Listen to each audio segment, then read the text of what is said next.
Well, hello there, and welcome back.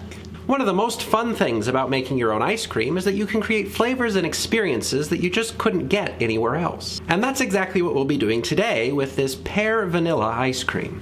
And I could spend a good long time hyping it up, but I think it can do that job for itself just fine.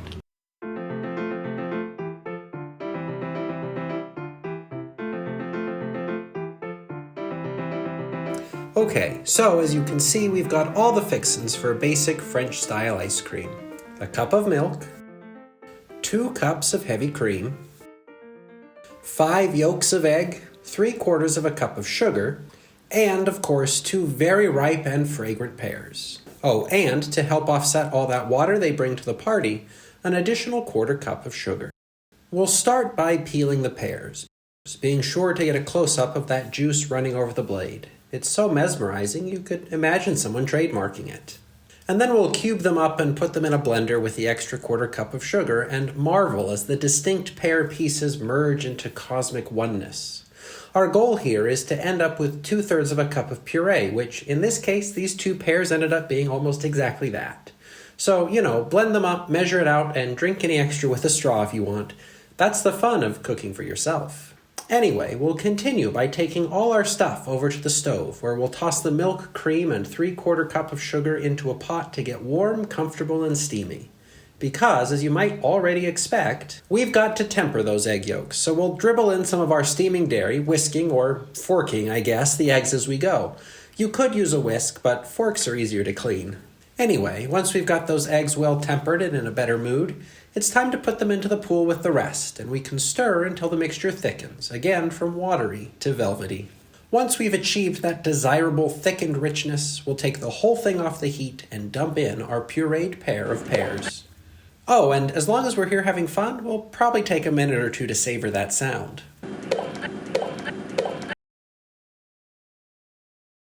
Then you may realize that a spoon is a lousy tool for mixing puree into hot custard.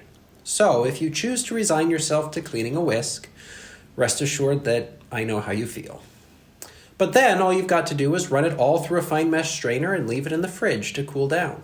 Once it's spent a few hours or even overnight in the fridge, it's time for the most magical experience of all. The churning. Just look at it go.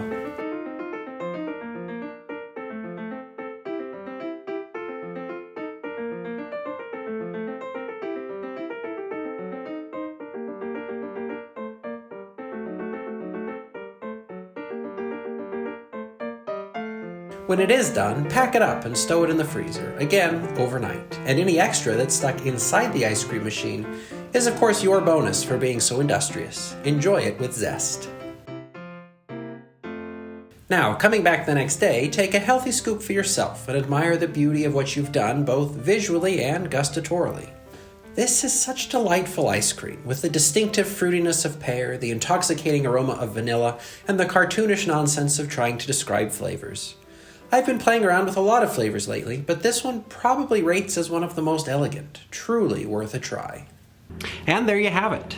Like I said at the beginning, making your own ice cream gives you the opportunity to create experiences that you just couldn't get at an ice cream shop or grocery store. And this Pear vanilla ice cream captures the spirit of that homemade freedom that you just can't get anywhere else.